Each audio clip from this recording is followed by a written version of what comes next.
Welcome to the Live Better, Sell Better podcast with your host, Kevin Dorsey of Inside Sales Excellence, the #1 Patreon group and YouTube channel for tech sellers and tech sales leaders, where we dive in deep for tactical advice on how to book more meetings, close more deals faster, and lead sales teams to success. But we don't stop there. We also focus on the person in salesperson. We talk about mindset, goals, time management, and so much more. So thank you for listening. And if you're interested, head on over to patreon.com/inside sales excellence. Now with that, grab a notepad, get ready, and let's dive into the good stuff. What up, everybody? Welcome to another episode of the Live Better, Sell Better podcast. This is your host, Kevin Dorsey, aka KD. And today we are going to be taking a different turn and a different twist on this thing called social selling.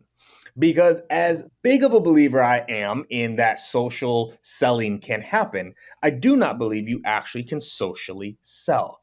I believe you can socially attract. I believe you can socially engage. I believe you can socially prospect. The sales process is not done socially, but the attraction process is.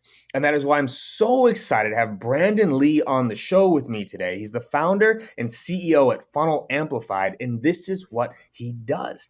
He finds ways to truly leverage social platforms, LinkedIn, Facebook, Twitter. It doesn't just have to be LinkedIn, y'all, to actually build pipeline and do it the right way. So we're going to be diving in, getting super tactical on this idea of social prospecting. Brandon, my man, welcome to the show.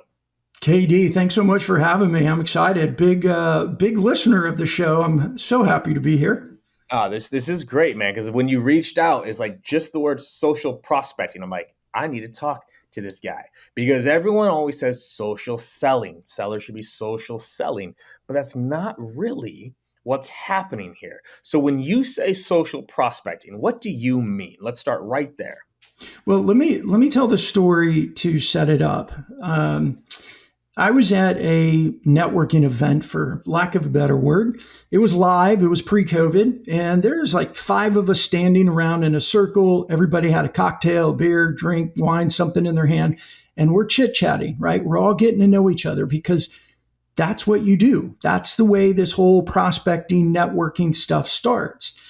And we're sitting there chatting, and all of a sudden this woman comes up and she goes, "Excuse me, I don't mean to interrupt." And she kind of like parted 2 people and got in the middle, and she gave her pitch. Like she, did her thing. And then she pulled out her business cards and she handed a business card to every person. And she goes, "So just whenever you think of da-da-da, remember me." And she goes, "Okay, sorry, I really didn't mean to interrupt." And she like walked out of the circle and left. And we all just paused for a minute and went, "What the hell happened?" And we started laughing. And, I'm the guy with the personality enough. I put the card in my hand. I stuck my hand in the middle. I said, "Anyone else want to put it in the junk pile?" And everybody put their cards in my hand, and I threw them away. Why did I do this? Why do I even say that? Well, because that's not a way to build a relationship with somebody. That's not a way to build rapport. That's not a way to introduce yourself to somebody if you really want to serve them. That's a way of coming in and going, me, me, me. And by the way, me, me, me. And I don't care that I interrupted. I don't care that I was rude. I just want to get my message across. And that is not what social prospecting is, right? That is a real life version, what I would use the term social selling, what so many people do with selling, where they're pushing their messages, push, push, push. Even if it's a LinkedIn message, "Hey, would you like to connect with me? I love to meet people in this industry." And if you accept it, and then it's boom, pitch slap. Next message, "Let me tell you how awesome I am. And oh, by the way, here's my calendar link. Let's get 15 minutes on the calendar." It doesn't work. I think it used to work several years ago because it was kind of new, but we're all over it. It's too much. So your question was, what is social prospecting? And thanks for indulging me while I tell that story to set it up. Social prospecting is the activity of becoming familiar and known with your prospects and giving value and earning the right to a meeting. Oh, there's so much we can unpack from that story. So let's kind of break this down, right? So you mentioned 2 of the key R's in selling: relationships and rapport. So start with rapport, because I think this is an area that a lot of sellers get wrong. And truthfully, it's because they're taught this way of like, how do you actually build rapport? Because Yeah. rapport comes before the relationship. Everyone just loves to jump to the relationship. It's got to build a relationship. Oh yeah, because it's Yeah. that easy. Let me just go to the relationship tree and just start to grab something. Start with rapport. How do you properly build rapport via social platforms? Yeah. Yeah, that's a great question. And building rapport in social is about consistently showing up in two places. Number one is you have to share, and I like the term professional insight post or a personal insight post. So we call them PIPs, right? It's not a social post, not a social post. Let's go share stuff. Let's go share our marketing brochure. Let's go share our pitch and our value proposition, because the data shows no one pays attention to those anyway. So stop posting those, right? Yes. But when you share your insights, whether it's, hey, I read this article in my industry and here's some things that I took for it, and this is from it, and this is why it's important and why you should read it, that is sharing your professional insights. Now, I say that one first because it really is a first step in a 4-step process. We have to open our digital mouth. We have to share what we know, share what we've experienced. And I don't care if you're a 3-month, 6-month SDR or BDR or your 40-year AE. We all have experience. And when we authentically share those experiences, hey, I read this and this is what I learned. This is what I thought. What do you guys think? We're opening up those digital conversations. Now, why is it so important that we share posts like that? Well, to earn the right to a meeting, our buyers, our prospects need to be able to read and see who we are, what we think, and the value we offer before they'll agree to a meeting with us. Because we're out of that stage where people will accept the meeting to learn about you. They don't have time for it. And there's so much competition. They don't have to take their time to give you their valuable time Mm-hmm. for you to be able to prove that you have value. You have to prove it before they're willing to accept the meeting. Yes. And you nailed something that I've been talking about for a long time, where it's like sales used to be about the what, meaning buyers didn't know what was out there without talking to salespeople. So you kind of had to take some of those meetings. Like, hey, I'd like to share with you some of the latest developments in your industry. We were about the what. Well, then it moved to the why. The what was kind of out there already, like what was going on, right? As the internet starts to come up, it was easy to know what was going on. We started getting to, well, here's why you should use us. Now we're making that final transition into the how. Like, here's how it will actually impact you. And if you can't Right. speak to the how, there's no interest there. Now, I actually want to take a step back here around how do you build a network of your audience? Yeah. Because, all right, if right now, for example, if I went and dropped a post on LinkedIn about engineering, it would get crickets because I have not built an audience of Right. engineers. So let's go there and then we can work backwards to this. Yeah. Like, I'm entering a new industry or I'm an SDR or an AE. How do I build an audience of my target so that when I post, they actually do see it? Yeah. Thank you. And that's step 2, right? So I start with step 1 of actually publishing because they've got to start there. Mm-hmm. Like, and the reason they have to start there is because no matter what else we do, when people get introduced to us or they discover us, they go to our LinkedIn profile and they go and look and see, first of all, our profile better be cleaned up and human and talk about not just your resume, but who you are, what you're passionate about, and you let them get to know you as a human being as well. But they're going to look and say, what do you talk about? What do you share? What do you have to say? What's valuable? So you've got to start posting first. But the second thing is how you build that network. Well, that's where social prospecting comes in. Now, this is when sales teams generally say cold call, cold email. Why do they do that? Well, because you've got prospects that don't know who you are and what you offer. That's why we call it cold. Mm-hmm. And we cold outreach. But what if we could make ourselves warm and familiar before we asked for anything? Now, That's what LinkedIn and other social networks give us the opportunity to do. So tactically, this is what we do. And here's a cadence that we prescribe to our customers. You go and engage, which is practically you comment on posts that your prospects have engaged with. So they've either liked it, they've commented on it, or they published it themselves. When you go and comment on it, you actually get the power of LinkedIn working for you to meet that person. Because, so KD, let's say you've liked a post or commented on a post. And then I come along afterwards and go, I want to get KD's attention. So I'm now going to comment on the post that KD commented on. And you're going to get a notification from LinkedIn that says, KD, Brandon Lee, they're going to show you my picture, my name, and my headline, also commented on this post, right? LinkedIn does that because they want you coming back into LinkedIn and doing stuff, spend more time in LinkedIn. So when we actively go and comment, notice real quick too, I haven't said connect with them yet. Don't send connection requests yet. I'm glad you called it out. Keep going. Right? We go in and do engage and comment and have them see us. So we move from being cold and unknown to being recognized, familiar, maybe even warm because of the type of comments that you're making. Now, the best thing that happens is I come in and follow KD's comment and I comment, and then KD comes back and comments again, and I start developing that network with him there. And maybe I don't have to do this 4 or 5 times, but I believe we've got to move ourselves. We have to take the time. I'm a big believer in the story of the rabbit and the hare, right? We got to go slow to move fast. I'm a big believer in getting ourselves into that familiar territory. They need to know our name, see our face, see us involved in some of the things that they're involved with online before we ask for the connection request.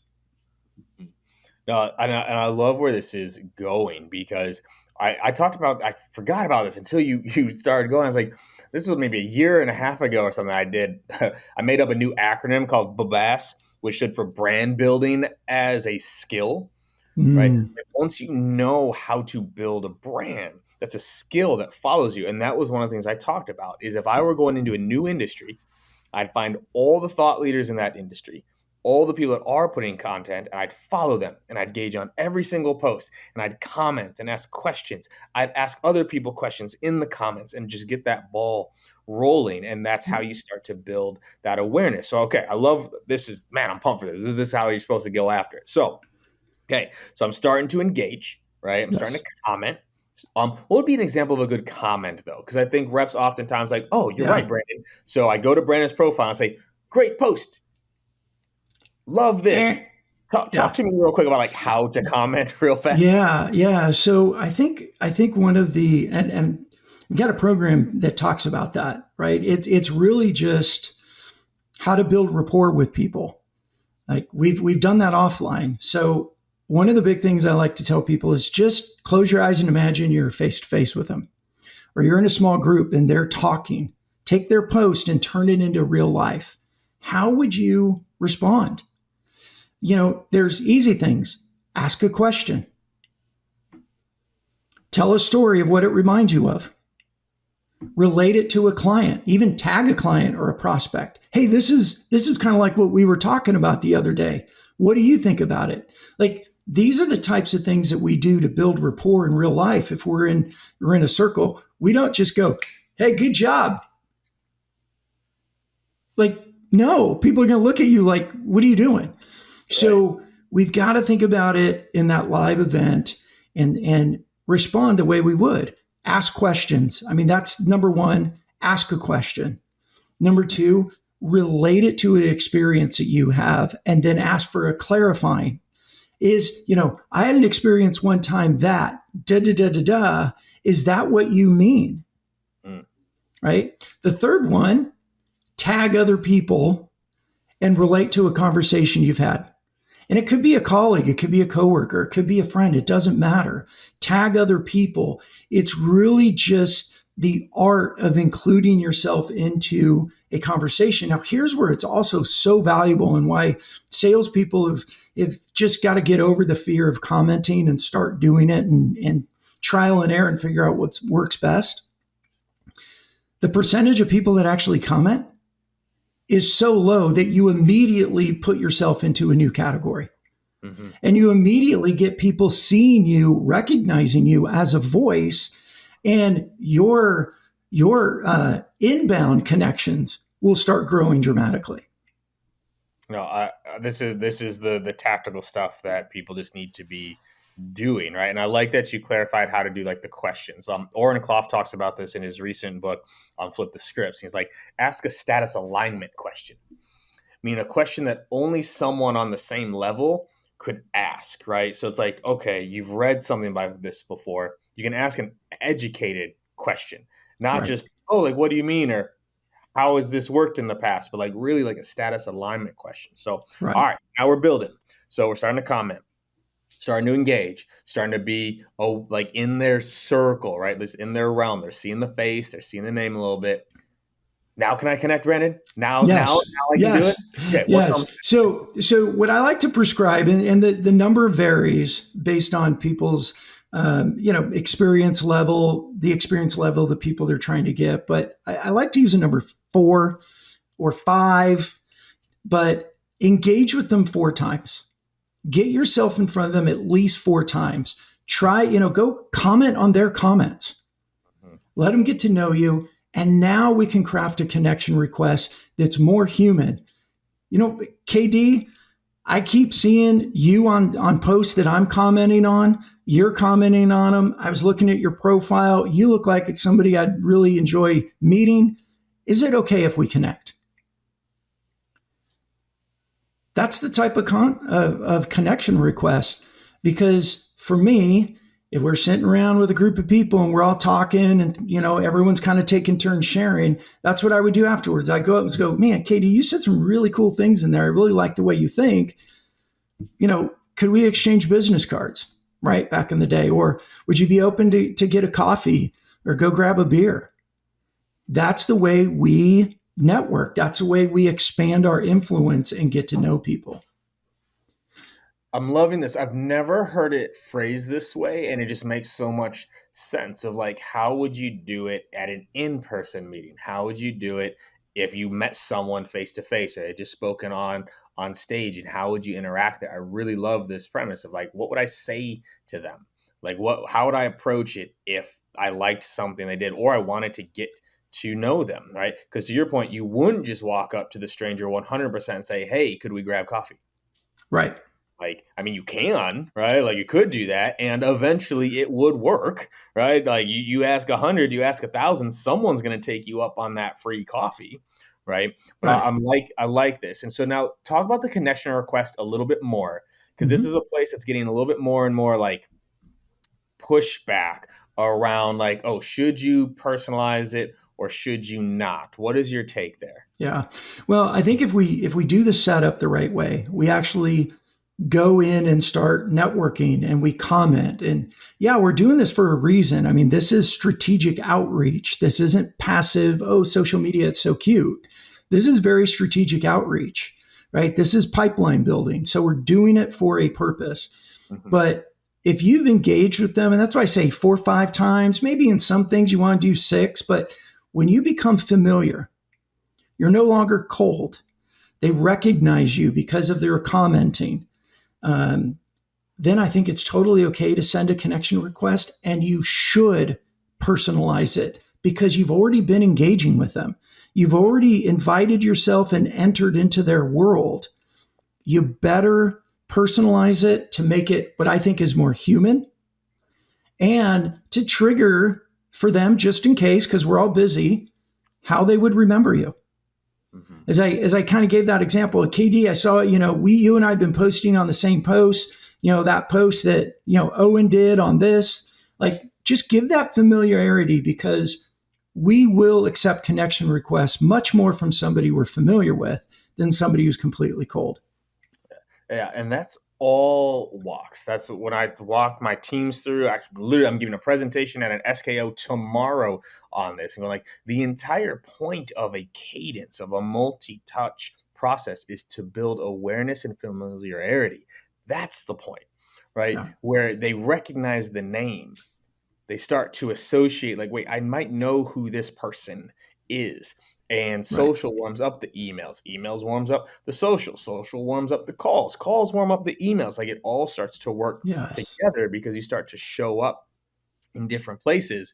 But I'm sure there's some people listening right now going, yeah, Brandon, cool, I gotta set meetings.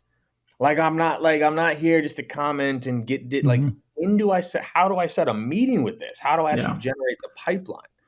Yeah. So don't sell too soon, right? We still need to earn the sale. And if you get to this point and then you pitch slap them after the connection request, you're going to lose them because people love to buy, but they never want to be sold, right? So you've set everything up really well for a great conversation. What I recommend is after the connection request, and customers we work with, we train them this way. They're 200-300% increase in accepted requests because they nurture it to get there. What I recommend is first response. KD, thank you so much for accepting my connection request. I hope you have a great day. That's it. Love it. That's it. Then wait a day or two. And I get it. Meetings. It's a go slow to move fast. You have a much higher percentage rate, right? Do you want to hit the home runs or do you want to have a higher percentage rate of getting on base? I'm not a baseball fan, but I love baseball analogies, Yeah. right? So you thank them and then you go engage again. And maybe it's twice, again, depending on their experience level and how hard they are to get. But go engage one or two more times, and then you can follow it up. And this is where, one, we're connected now. Send them direct messages of, hey, I wrote this social post the other day because I was talking to somebody who's the same title as you or in a different company but does similar work. And they asked this question. I read this article and I wanted to share it with you. Start giving, right? This is where we're giving deposits. We're earning credibility because we have to earn the right to the meeting. Because remember, people don't accept meetings with us to learn about you. They need to know about you before they'll accept the meeting now. So either you're in a hurry, go engage one more time, then send a message and ask for a virtual coffee, right? Or start sharing some more information. Here's a post I wrote. Here's a blog article from our company website that ABC. Don't just send links. Always give context as to why you're sharing it. And then you can ask for that virtual coffee. Now, I believe, and this is a really, really hard point for salespeople, your first virtual coffee should not be a sales call. It's a warm up, right? Get to know them, let them get to know you. We're still in that, they're still trying to figure out if they want to give us a shot at dating, right? That's a call. And this is where we can separate ourselves. Now, every call is different. I get that. But when you start just building rapport and you don't sell, a lot of times we earn the opportunity. A lot of times in that call, somebody will actually ask me, they're like, okay, Brandon, you've been asking me questions on what do you do? Yeah. Right? And it's always better to share what you do when they asked you what you do than for you to volunteer your information. Man, so where my head goes with this, and I love stuff like this, and since I've stepped out of like full-time leadership, I've had more time to like step back and think and review and like question kind of everything, right?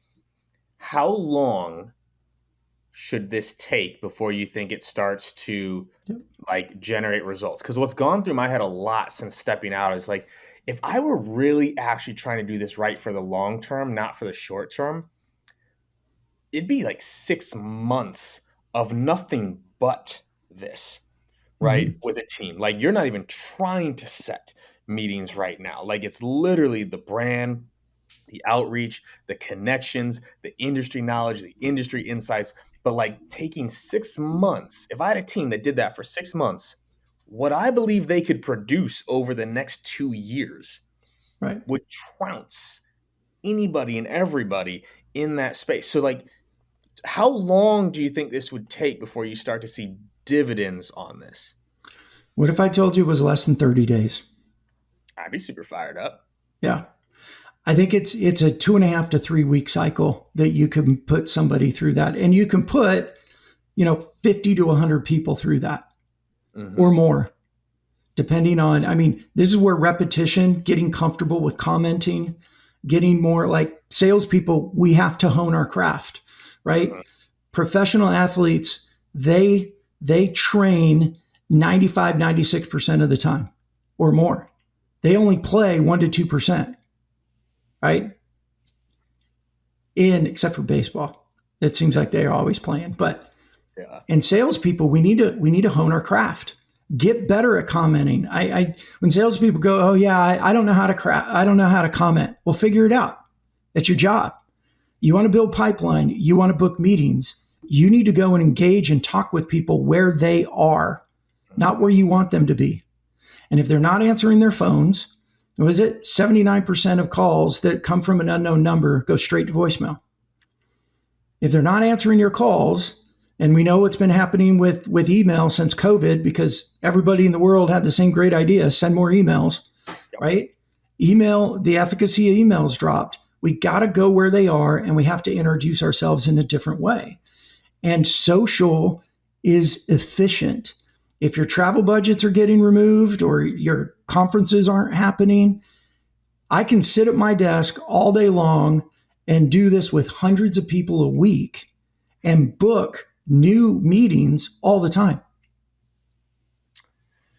Yeah, I love this because it's something where it's just the consistency, right? Just doing it consistently. Because I think with so many, sales techniques and methodologies, it's like, oh, I did it. I commented, Brandon, and I didn't book any meetings. You're like, no, you got to put it in all day long and consistently. But let's go another angle on this before we start to wrap up, right? Which is like the time this takes. And you talked about, value. And I actually just posted about this last week about this idea of like value. It's only valuable if they can use it. And you kind of touched on this slightly around like the context, not just here's a case study or here's giving context of how they should use what they've shared with them. How do you provide value socially? Like, what are some good examples of like, value-based posts or value-based messages where it's actually valuable to the prospect? Yeah. So I think a really simple system is this, and I know it's a podcast, but I'm held up anyways. I got my notebook and it is a written notebook. It's ink on paper and I have a digital version of it on my phone as well. But I write down every question I hear from a prospect or a client. Because if they're asking those questions, that's what's important to my prospects. And then what we do is we find articles. Now, obviously, you don't find any of your competitors' articles, but one way you can do it is just do a simple Google search for an article. Now, hear this, that speaks to the topic. It doesn't have to answer the question. It just speaks to the topic. Now, we all get e-newsletters coming to us all the time too. That's probably a great source of information, or you can do Google alerts and get articles sent to you that way. But you find an article that speaks to the question. And I love this tactic. You go and you read the article, and then you write a social post that says, I read this article because KD asked me the question. And I could either say KD by name, or I can say someone's title, right? This is a good question because just fill in the blank. And here's 3 key points from this article I think are most important. 1, 2, 3, done. Then this is where it gets really tactical and very valuable. Post it. Right? This is your one-to-many conversation. But now you take it and you turn it into one-to-one. So number 1 I'm going to do is I'm going to take that post, and because in my notebook, I know the day that I talked to KD and when he asked that question. So I'm going to send it first to KD. I'm going to say, hey, KD, the other day you asked this question when we talked. I thought it was a great question. So I created this social post about it. Love to hear what you think. And what am I doing? I'm trying to establish myself as a trusted advisor for my prospect by providing information. Now, the next thing you do with that is I go and I want to send it to all the other people that are the same persona as KD in my list, and I go send it to them. So after we've connected, if I haven't booked a meeting right away, or they were resistant, weren't able to schedule a virtual coffee, well, then that's where I put them in a cadence like this. And I'll say, hey, KD, I was talking to someone the other day who's the same title as you, and they asked this question. I thought it was really awesome. So I wrote this social post. I thought you might find value in it. Give, deposits, deposits, deposits, right? We're depositing into people before we ask so we can earn the right to ask for the meeting. No, I think this is so, so good. I love how you're also, you go one to many, many to one to taking it in and then also out on a Yeah. level. I really, really like that. Don't waste your content, right? Yeah. Don't waste your content. Oh, this is so good. So as we start to wrap, right, you were kind of touching on it a little bit. It's like, how on earth, can I set this up as a leader on my team for all of my reps to be doing this, sourcing articles, reading them? Shoot, they barely read my emails, let alone going out and reading the industry insights. So how do you recommend setting up a program, a system, or whatever to accomplish? And I appreciate it. And I don't want to be so, salesy, but when I was coaching sales teams with this process, we built a bunch of pretty elaborate spreadsheets, and they got a little bit cumbersome. But one of the pieces of Funnel Amplified and why we created it was to try and make this simple. So lots of ways, you don't have to use our tool, but get Google alerts that send articles to you. Block out time on your calendar. I think it's 15 minutes max that you can read an article and write a post that says, I'm reading this article. I read this article because it's important, because here's 3 key points. And what I prescribe to people to start is do it 3 times a week, Tuesday, Wednesday, Thursday. I know, people are like, oh, I barely do one a month. Well, hey, take your craft serious, get off your butt and do it. This is what we have to do for sales now. So 15 minutes. If for people that don't mind, is look, take Saturday morning, take an hour on Saturday morning, read 3 articles, go through this process and schedule them for Tuesday, Wednesday, Thursday, the following week. Take it off your plate. Yeah, it's so important. And you've hinted at it. You've also said it a few times of salespeople, this is what it takes to be successful. Right. I get tired of so many of the excuses of I don't have time, or I don't want to do that, or whatever. It's this is what it takes to be great, and you have to lean in to that stuff and be all right, this is the stuff that no one else is willing to do, and that's why I'll do it. Right. And honestly, it's a hell of a lot more fun than getting hung up on and leaving voicemails all day long. Yes, right? On so many levels. Yeah. And I get it. I think here's one of the biggest problems for sales professionals right now. Leadership has their KPIs that they have to make X amount of cold calls per day. When we start working with teams, we say, look, we need to ease that down a little bit, and we're going to shift part of their time. This is a pilot program, but the goal is, it's not which outreach, do you want them to do? It's which outreach is most efficient. Uh-huh. So if they took an hour a day to engage socially with prospects, well, within an hour a day, you can do 30 to 40 people. Yeah. Right? You build up to it, because at first you get there and you go, oh, shit, what do I comment? What do I say? Get it. But you get good at it. And all of a sudden, you're 30, 40 people a day. And you go engage with them a couple times a week. You're nurturing over 100 people a week. And then the following week, you're nurturing them again. The following week, you're connecting. And you're sharing content, and you're asking for meetings. And what we find is a lot of salespeople, they start getting asked by people for the meeting. Mm-hmm.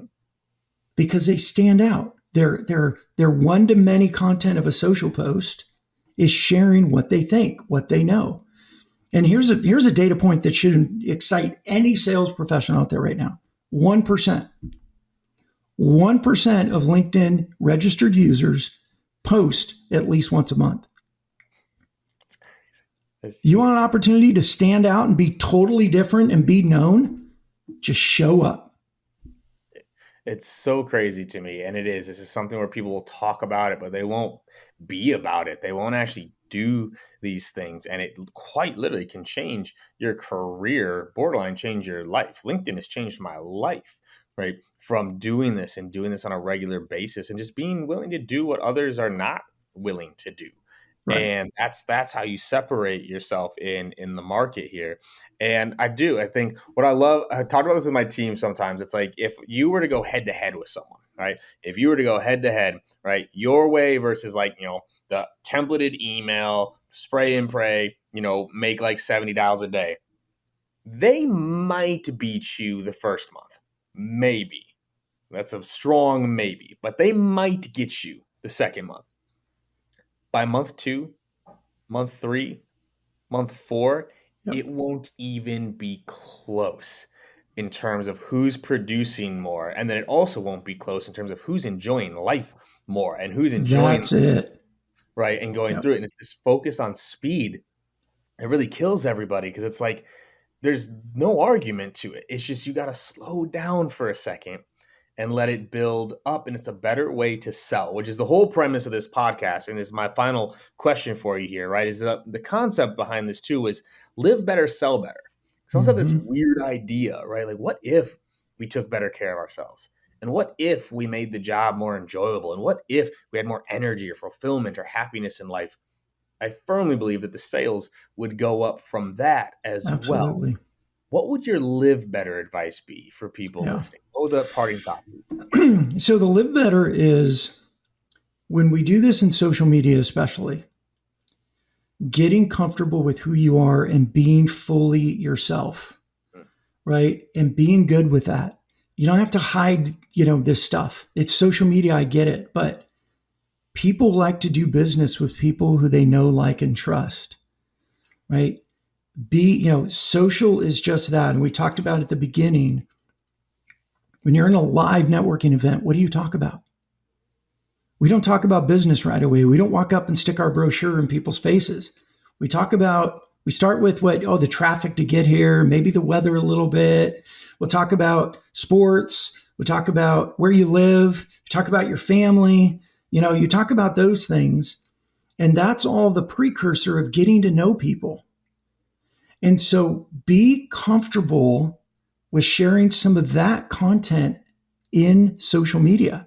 And it's not, LinkedIn isn't Facebook. Look, people do business with people who they know, like, and trust. So we have to express that by sharing information about ourselves. So the live better part, I believe, is when we're fully comfortable in just embracing who we are. And I know this is hard. These are mindset shifts. I get that. But when we're fully comfortable just putting in LinkedIn and Facebook, Twitter, Instagram, TikTok, whatever, who we are, what we think, what we're about, and be consistent, well, it frees us up. And when we're free and light like that, we're attractive. Other mhm. people are attracted to us. And as salespeople, we don't need to be caught up in this, oh, it's so hard. And oh, I got to make all these calls. Man, there's a better way. And you actually make more money and you have a lot more fun and you meet more people. And then business starts coming to you and you sit around and go, man, I love sales.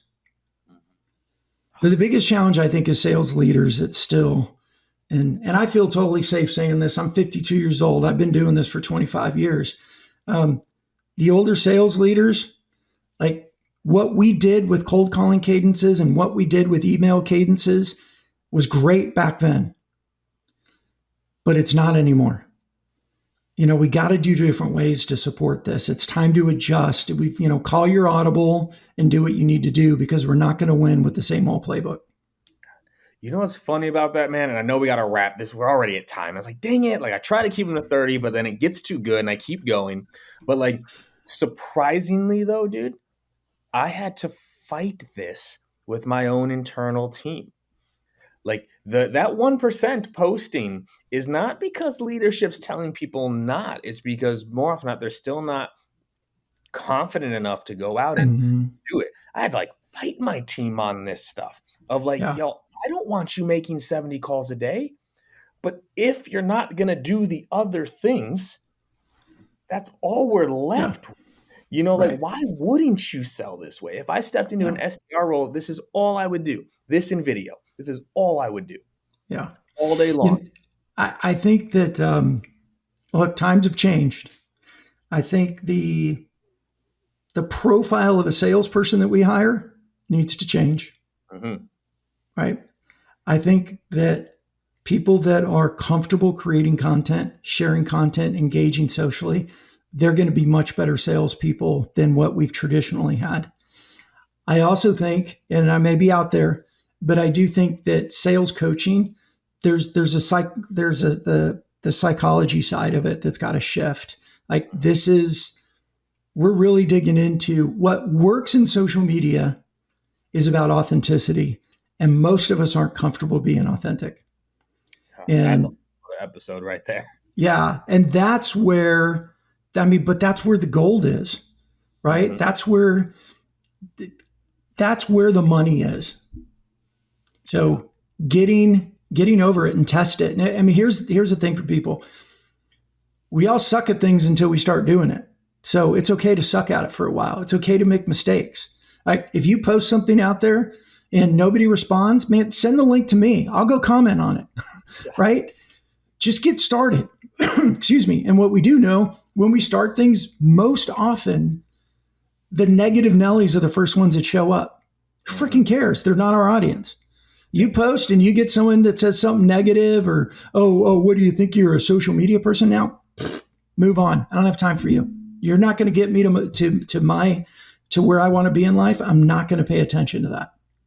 It's so true, man. And that is where, when I talk with reps and leaders about this, the number one thing that holds them back, number one, bar none, I'm sure you hear this all the time, it's mindset. But you know what they're afraid of? The internal bullshit. They're afraid of how their peers will judge them. They're afraid of how their boss will judge them. They're afraid of what the team, it's crazy. Like they're actually afraid of the internal, right? That my peers are going to judge me more than the external. It's crazy to me, but it's how tribal we are, and we're not Yeah. willing to stand out. And I think and I know we're over, but I think the internal challenge is because they all want to do it. Mm-hmm. Right? They're just scared to. So when someone starts doing it, man, it's dragging them back down into the muck and mire because if I don't have the balls to leave, why should you? Yep. Excuse me. No, Can I say that on your podcast? absolutely. Yeah, this is far from, I don't edit any of this. We do this and do this live. So Brandon, man, this was, truthfully, it was even better than I was expecting. Like this is tactical. It is thoughtful. It is really, really intentional, which is my favorite word. Where can people go find more of you? Where are you putting out information? Like where can people get more of what you're doing right now? Yeah, I appreciate that. So LinkedIn is my primary, and it's Brandon Lee Digital. But I'm also, I mean, believe it or not, I'm on TikTok. I'm on Instagram Reels, and I use a lot of video there. And those are all Brandon Lee Digital. Twitter is B Lee Digital. Honestly, I don't play a whole lot in there. And then Funnel Amplified. And if I can, I mean, I think one of the best ways for salespeople to start is we built a tool called Magic Writer.